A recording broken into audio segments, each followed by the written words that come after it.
Hey everybody, welcome to the channel. Michael Clarida Arts. Glad to have you in the studio this morning. Of course, we're going to be doing a warm-up. We're wrapping up the month of animals, and today we're going to be drawing a field mouse. Let's get started.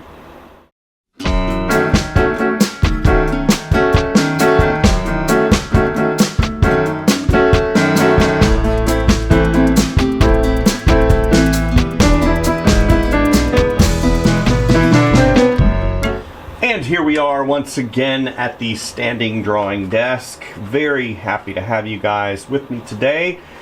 Of course, yesterday I did hummingbirds. Hummingbirds were a lot of fun. Drew some hummingbirds. Previous to that, we did some pandas. Previous to that, we did some koalas, and then wombats, and previous to that, raccoons. We've kind of covered a large stroke of animals. Bears, hippopotamuses, three-toed sloths, gorillas, elephants, river otters, doggies. And previous to that, we did some faces. This is when I was on the toned paper. I prefer working on this paper, but I kind of filled this one up. We did some kitty cats.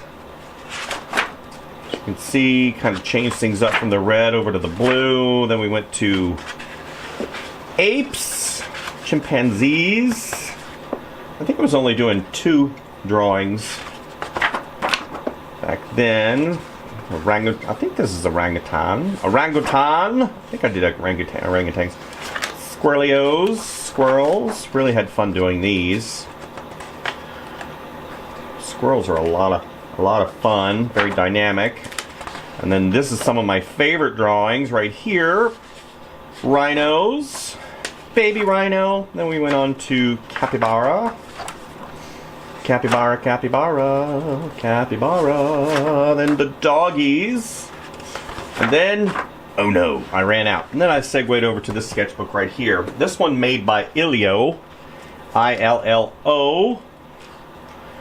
Right, I-L-L-O. Great tooth. Really good, accepts the media really well. And you can use markers on this as well. And the thing is, these animals, I've done a lot of drawings over the past month. I can probably segue and ink some of these and create a coloring book. So that might be something I do. If I do, I will post that in the future description links. So, field mice. Yeah, we have just enough probably to do, we'll see, another month. I'm not sure if I do 3 drawings, probably not. I'll probably fill that up in 2 weeks.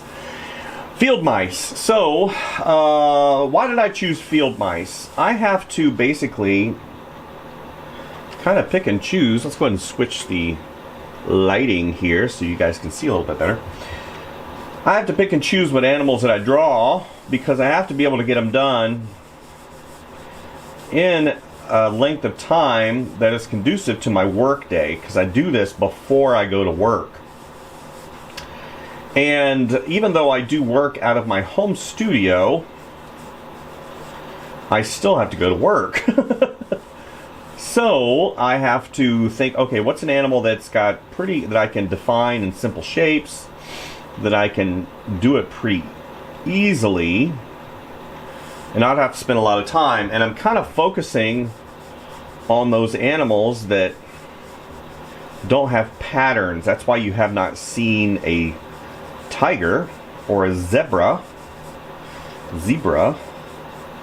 because of said patterning.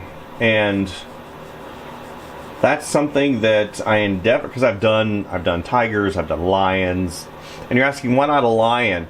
Well, lions are pretty complex in their anatomy, and I want to be able to show that effectively. And we'll definitely get to lions in the future, possibly in a separate video.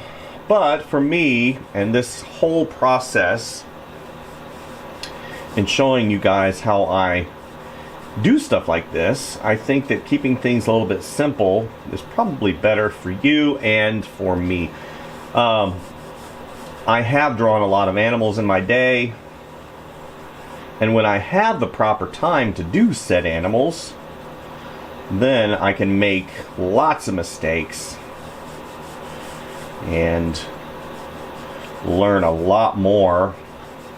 The kind of this regurgitation that I've been doing for you guys. So regurgitation meaning I look at the reference, I interpret it, I talk through the process and kind of give you an overview. And what you're seeing basically is a rough sketch. It's not the final sketch or anything like that, because I would probably take the final sketch of the drawing, segue over into the digital environment, and then basically illustrate something that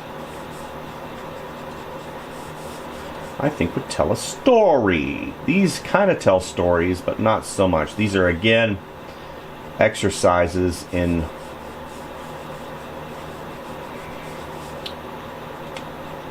warm-up and kind of finding out what I can get done in the time period that I have. And I love stuff like this because, again, traditional artwork is my jam.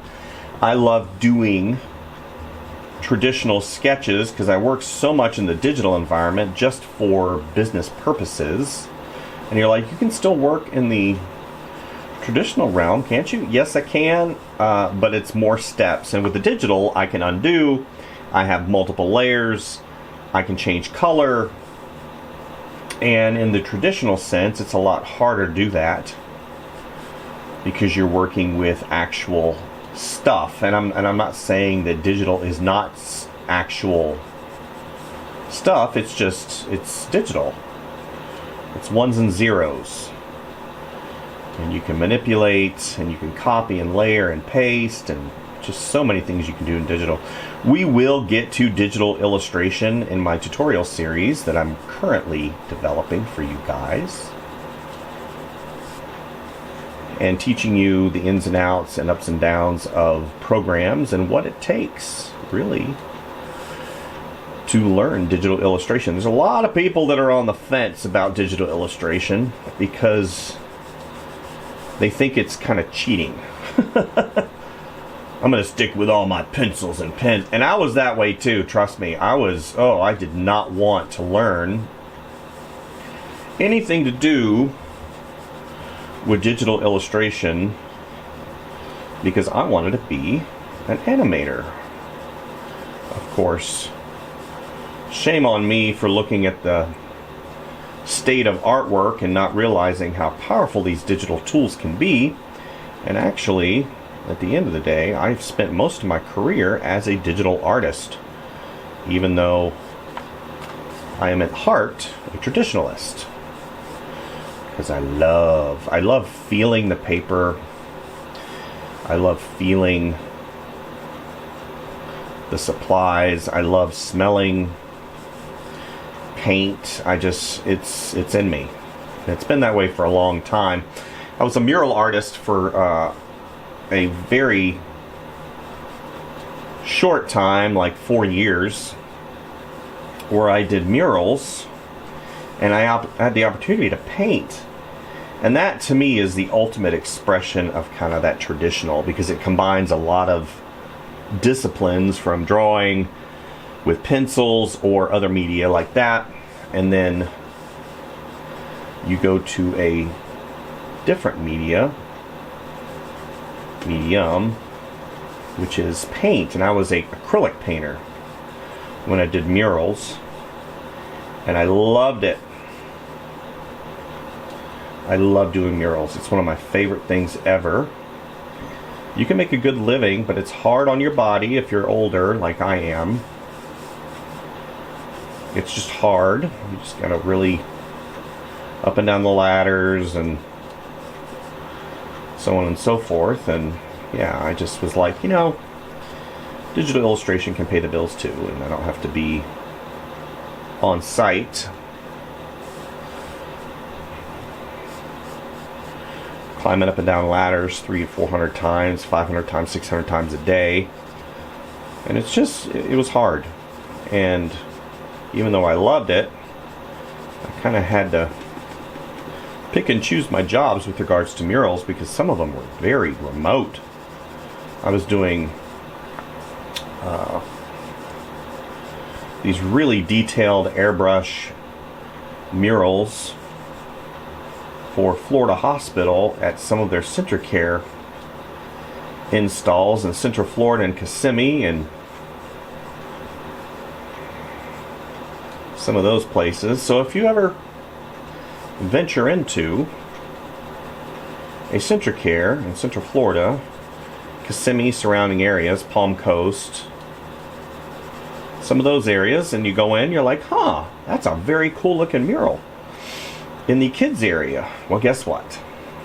I did that.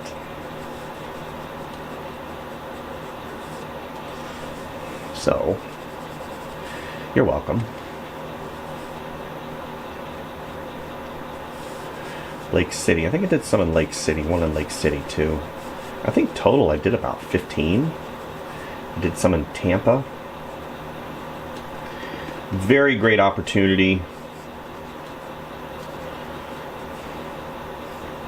to be able to do something like that. Especially a lot of places are doing wallpaper. Nope.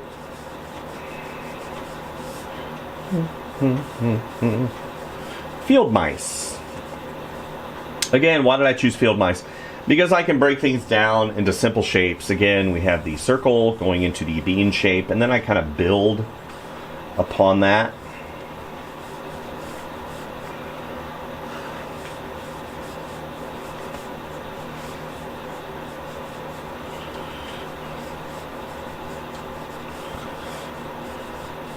And it just keeps things, for me, easy in this context. Easier. I got wind that we're going to have another snowstorm this weekend. So, of course, up here in the mountains, we got a lot of people from Florida, including myself. And we don't know how to handle snow. And people up north are laughing. Dude, we don't close schools until we've got like 70-mile-an-hour winds. Or 14 to 15 feet of snow. And here you are closing for 1.5 inches or 2 inches. And your people are freaking out. Now it is cold here. This morning it was 20. Earlier in the week it was 6. So we do get cold temperatures here, but again, some of those temperatures up in New York and Minnesota, and even Kansas and Knoxville and some of those other places, negative temperatures. So that is, whew.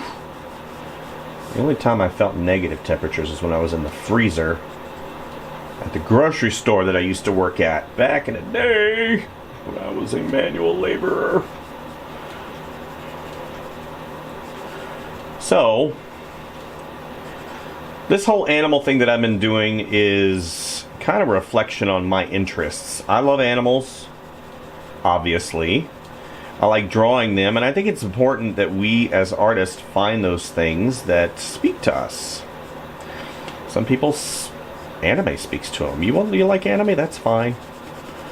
But I draw a myriad of things, just like I think people who are obsessed with anime should diversify. It's fine if you draw anime, just don't let anime be the only thing you draw. Similar to me, don't let animals be the only thing you draw. That is why I will be segueing over next month, which is in basically a few days. We will be going and starting a new series of drawings by choice and necessity, because I need to have the views up on these drawings, these videos, to justify the time it takes to make them. And we'll be doing cartoon characters. So definitely stay tuned. Get it? Tuned? Tunes? Alright, that's enough. That's enough. That was dangerously close to a dad joke. Woo! It's alright. Good thing my wife's not around. Honey, no. No. No dad dancing. None of that. Okay, fine. So here we are drawing a field mouse. So cute. I saw a lot of these critters on the farm. Just so many. They would, I mean, you'd be walking and you could hear them, and then you'd see them. And then a big owl would come down and snatch them. Or a bird of prey. But they're very cute. I'm not a fan of people keeping mice as pets because they can't control this or this. Meaning they can't control their booty, they poop everywhere. And they certainly cannot control their urine. So if you have a pet crawling on your furniture, he will defecate and urinate on everything. That is not great. And unfortunately, they carry viruses. You ever heard of the Black Plague? Yep, because of the ticks. These carried them in the ticks. And then they would defecate. And you'd have the Black Plague in the feces, and it would get aerolized because it would dry. And then people would sweep it up, or the ticks would get on people. Caused a lot of problems. And they're just so cute. This is number 1. On to drawing number 2. Drawing number 2. Uno e dos. Field mice today. So, just like with a lot of the other animals that I've done for you guys, I like keeping things pretty simple, and I don't like overcomplicating things. That's why I have sort of a methodology of what I do as it pertains to the drawing process. Is this the only way to draw? No. You can formulate whatever works for you. However, I've been doing this a long time, and I can safely say that to start out simply is probably one of the best things you can do. Simple is better, in my humble, professional opinion.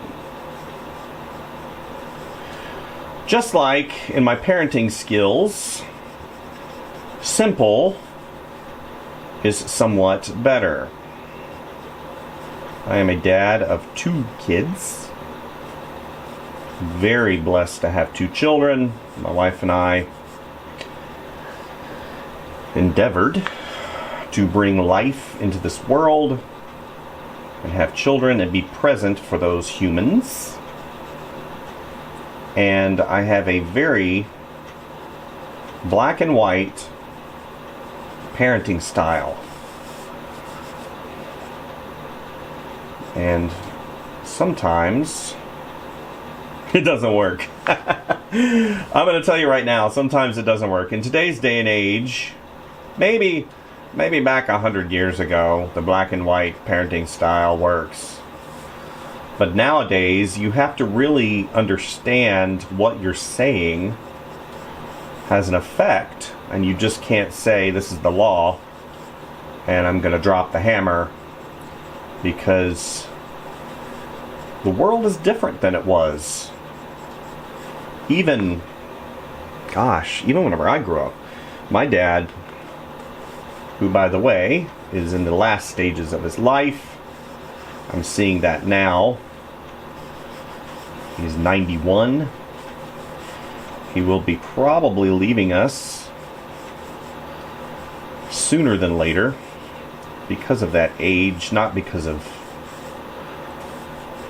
poor decisions that he made, but just because of age. He's lived an entire life. He's had an incredibly full life, raised 3 children, had an incredible career as an electrician, an inventor, artist, artisan, creator, repairman, inspirer, And he's definitely somebody that got me to where I am today. But my dad, born in the 30s, lived a different life than I have. And even my children living a different life. Of course, social media and all the pressures in the world. But my style of parenting has worked for my family. And we've had to change some things. Of course, you want to inspire your children to be great, greater than you are. But don't crush their spirits with the thought of perfection. And that's the one thing that I've really learned, especially recently, with regards to my son. I can't raise my son the same way I raised my daughter. I just can't. It's not the same. My daughter has autism, and she was a different egg. We didn't realize that until later on. We had her tested and diagnosed, and she has done incredible things, and she's an inspiration to her mother and I, but I can't raise my son the same way I raised my daughter. And that's one of the things I think I've learned most, is everybody is different, unique, and you have to encourage in different ways. And my son is a lot like my wife. His sense of justice is massive. And when he sees injustice done, he wants to stand up for it. And I'm like, wow. I don't know what he'll be. He's extremely creative in music and in art. And he'll probably be, in some capacity, human resources, because he is a people person at heart. He has a lot of empathy. And he has a tender heart. And he always goes for the underdog and wants to defend those who cannot defend themselves. We saw that early on. But encouragement. That's one of the things we as parents really, you have to encourage your children to make right decisions, but you have to allow them to make the wrong ones. And I think that in and of itself is really hard for a lot of parents, because they want to save their children from a lot of the same mistakes that you made.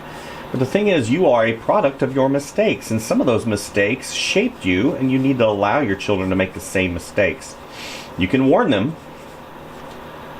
but you have to allow them to make those mistakes. And that has been some of the hardest things that I've had to do, is allow my children to fail. And I'm not talking, oh, fail in school. No, I'm talking fail in judgment, right? In certain things that they do. You can warn them, like I said. But you have to allow them to fail. And when they fall, you do what you can to help them back up. Being a parent is the most rewarding and hardest thing I've ever done. It trumps anything, supersedes, that's a better phrase, supersedes anything I have ever done or probably will ever do.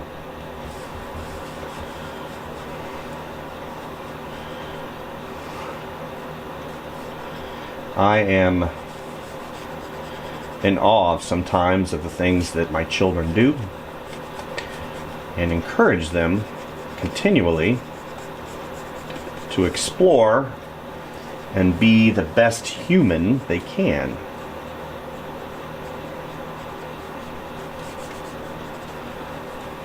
Okay, this is fast. Okay, it comes up like this. This comes around like that. Okay, and I'm going to draw this shadow right here. But I have a philosophy in life, and it has a lot to do with my experience as an artist, and that is to constantly be learning. And I've talked about this on the channel many, many, many times. You definitely want to be doing something to improve yourself. And that's kind of where this is. This whole series has given me insight into what I need to continually do, which is draw. I love to draw. And if I'm not drawing, doing something creative.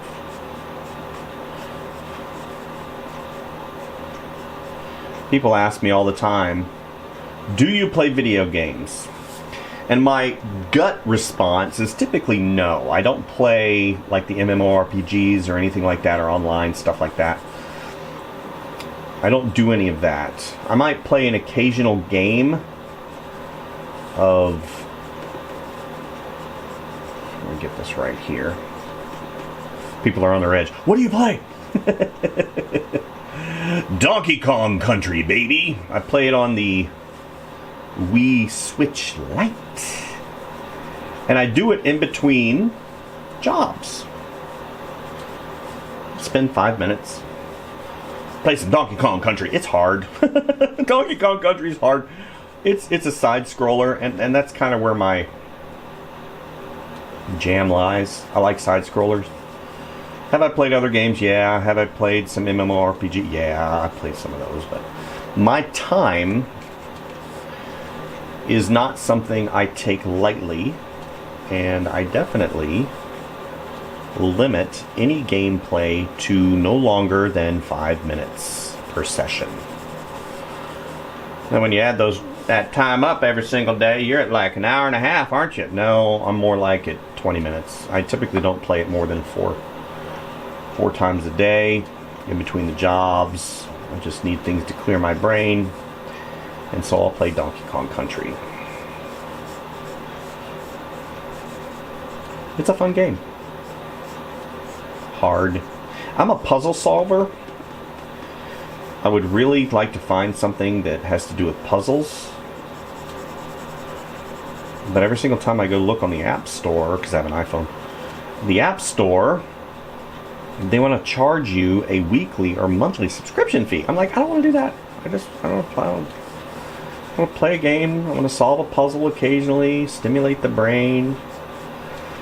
But these games like Donkey Kong Country, it is a puzzle. You have to do some actions to get to the next level. So, yeah, enjoying it.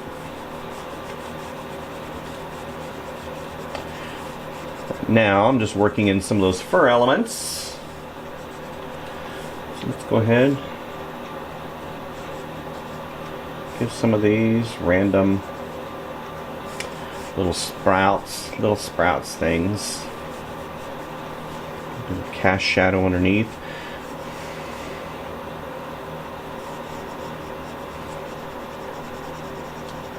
Yeah.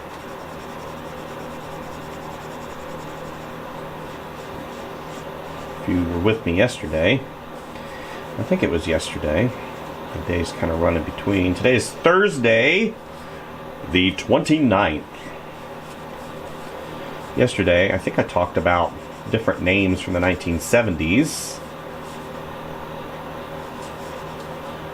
that were villains. Every single time you get a villain, especially in like a Clint Eastwood movie, like Hector Gonzalez, right?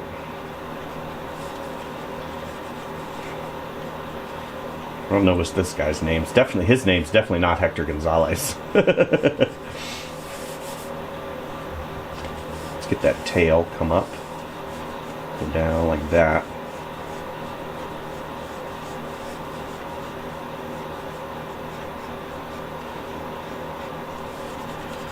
There we go. A little bit of a silhouette so you can see it. Not much, not too much detail.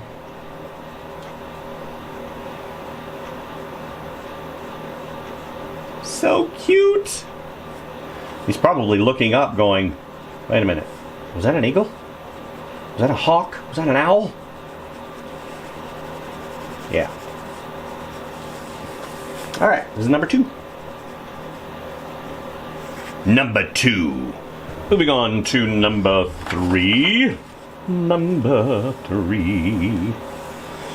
So, as noted before, I am a toy designer.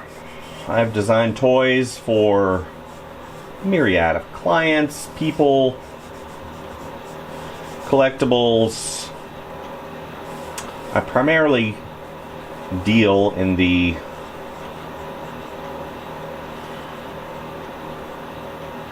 collectible market, but I have done some retail stuff in the past, and I really enjoy doing toys because you have to really, so whenever it comes to collectibles, it's something like the Chupacabra. I've shown this before. He's one of my favorites. So you have to have some type of hook with regards to selling something like this. You have to think design, color, relationship with the person, as well as complexity and manufacturability and all those things, including gravity. That was my old Apple Watch that just fell. You have to kind of think about those things, and toys, again, it's like a big puzzle, because you can create the most incredible toy, but if you can't manufacture it, doesn't matter how incredible it is, you won't get it made. Case in point, I am currently creating items for a new theme park. Can't tell you. And one of the items has a patent on it, and it has to go through the patent holder, and sometimes the manufacturing process can be very challenging, and there are stages of art, so there are approvals, and sometimes an item can get hung up in approvals. So that's kind of what I'm doing right now. I'm sculpting items specifically for a new theme park, and I'm very excited. Can't tell you what it is, of course, because the world would completely collapse if I did. I'm just kidding. No, you sign NDAs and you sign things that you just can't talk about. And I can say that I'm doing X, but I can't say that I'm doing Y, Z, A, B, C, D, and basically what it is you want that kind of that secrecy, that nostalgia. I can say whenever I designed stuff for Disney, they were very secretive, especially whenever the new Star Wars movie came out, I believe in 2015, and I designed some toys for them, and they were very hush-hush. And I got to see, it's so funny, I got to see stuff and concept art, as well as character designs, as well as actual character shots from The Force Awakens, and that was an experience that I will never forget. I love that. And that was really cool. And I remember seeing, I think I talked about this before, a lot of the people having conjecture and making their own, this is what the new villain from The Force Awakens looks like. And I am, of course, talking about Kylo Ren. They had no idea what Kylo Ren looked like, and they tried to surmise and put stuff together based upon stuff online. And I think there's not enough secrecy, to be honest with you. Movies, like stuff being posted online now, months, if not years before you get to the actual movie, you're destroying the mystery behind the movie. So I definitely think keeping things secret is key. And then what happens, and I think too, it's kind of like a giant test market, because they'll release stuff and kind of see how it lands. And some people are like, that sucks. I think case in point was the Sonic, and I actually think they did it on purpose to really strum up. They released a really bad version of Sonic first, and people are so up in ends, it created such a huge explosion with regards to people's opinions. And that really, I mean, that's bad press is good press. That's what they say, right? And then they ended up changing it because the initial design looked just weird. It was so weird. I'm like, that doesn't look right. You can't believe that Sega would allow that. And of course it was changed, and now we have the beloved Sonic movies, which everybody loves. And of course everybody has forgotten what happened previous. No, we don't care about that. We just love the movies. I watched the first one, and I thought it was fun. Jim Carrey was amazing. He's an amazing actor. I don't know about anything about his personal life. I could care less. I just watch he makes me laugh. Jim Carrey makes me laugh.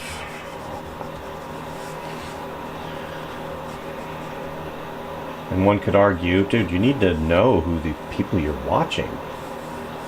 I think in some respect, yeah. But I just enjoy. I mean, they're not saying that Jim Carrey hurts children or doggies or babies or anything like that. I think he's kind of in his own lane trying to make a living just like everybody else, and I'm just like, well, I enjoy watching his movies. Nowadays with social media, a person based on one comment can basically destroy their career. That's why you keep things professional, people. In my opinion, in my humble opinion, if you're going to be an artist in the professional world, just either don't post or post your art and keep it professional. People are so apt to voice their opinion, which I think it's their opinion. They can do whatever they want. And honestly, opinions are great. They show the diversity of humanity. It shows a lot of things. It shows current state of being. And you've earned that opinion. But there's always a consequence, negative and positive. So just keep that in mind. Whenever I teach, I say, if you're posting tons of political stuff, just know that some people do not agree with your opinion, and they will look at your social media, and you will not get hired based upon said postings. I said, if you want to really remove that variable, either post anonymously or don't post at all any political stuff or viewpoints on sensitive things. Especially if you want a job, because some companies are very sensitive about that. They don't want to align themselves with somebody that maybe has a viewpoint of hurting somebody.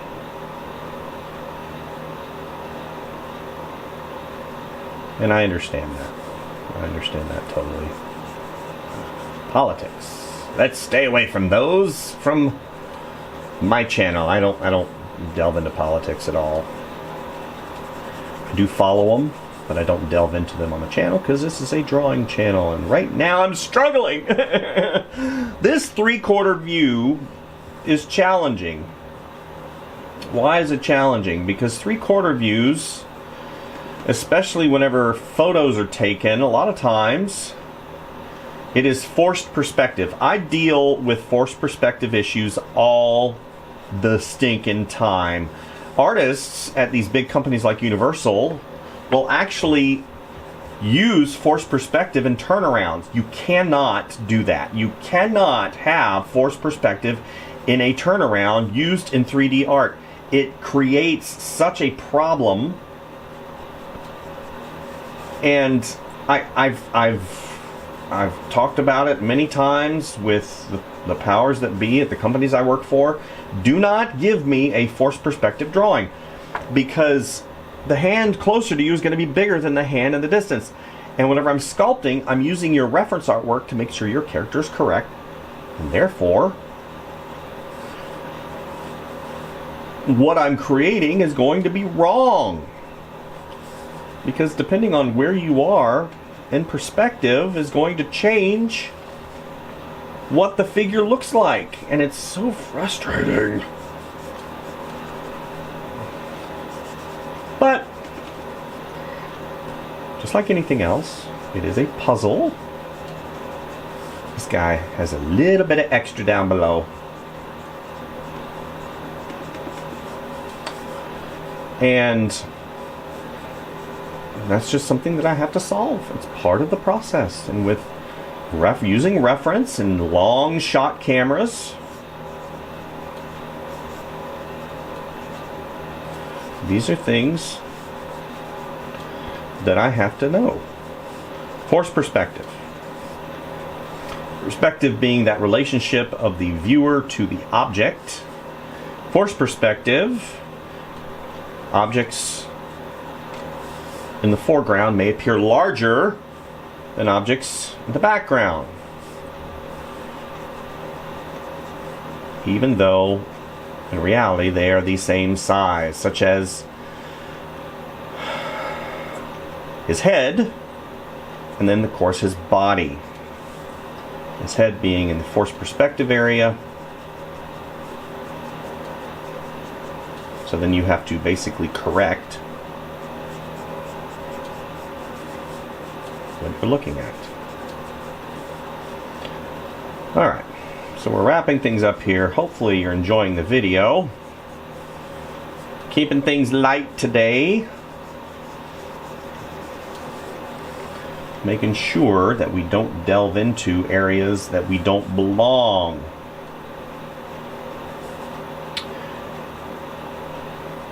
Keeping things artistic. So you'll see, like on certain edges, especially on the lower part of him, I've done it in quite a few areas. That helps accentuate form whenever you have darker lines on the bottom, because it gives weight. Like you see, I did it here. I did it at the bottom. Whenever you have crease, whenever you have overlapping areas, you'll see it again. So just remember that. Like here at the bottom, I'll do it again. And just that little mark right there suddenly helps it be a little bit more recognizable.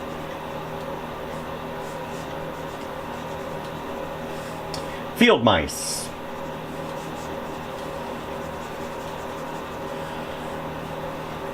Very cute. I don't know if they're vicious. I'm sure if you get in their business, they're vicious. If you try to hold one, they're basically hamsters, right? I got bit by a hamster when I was younger, and that was it. No more. No more hamsters.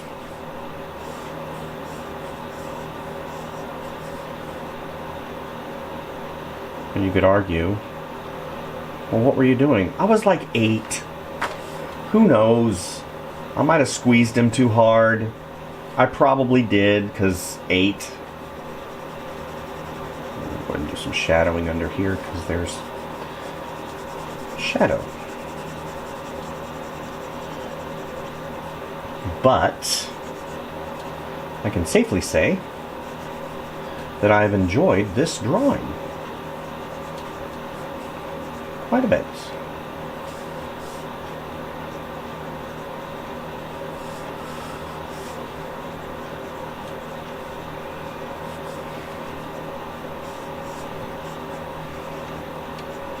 Thank you guys for visiting me today. Like and subscribe if you like what you see.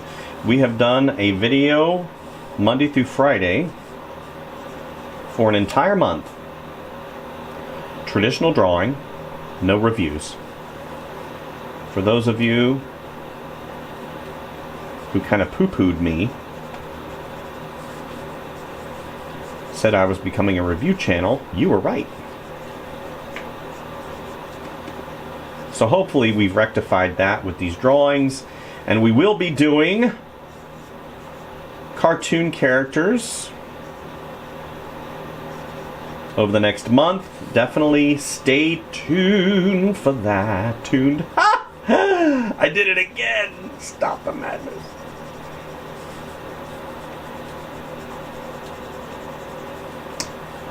And we will be doing stuff from Disney, stuff from Warner Brothers, stuff from Hanna-Barbera.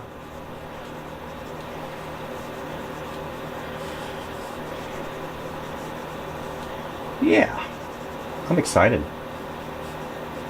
And we might even do a couple of voices, because I have a couple of cartoon voices in my repertoire.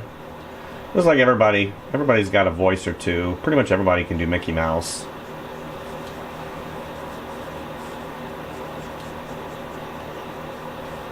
Beavis and Butthead. That is like incredibly cool. Shut up! So we'll do some fun stuff. Maybe some stuff from Mike Judge. I don't know. Cartoons. I am a cartoon product of cartoons. For sure. I can't sign it yet. I had one of my viewers give me grief. Dude, you have to wait. Fine.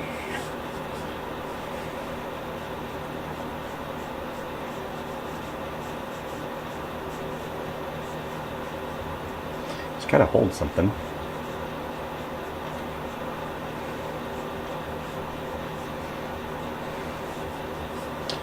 Here we go. Please like and subscribe if you like what you see. And as always, go out and do something fun. Fun is so fun. Do something new.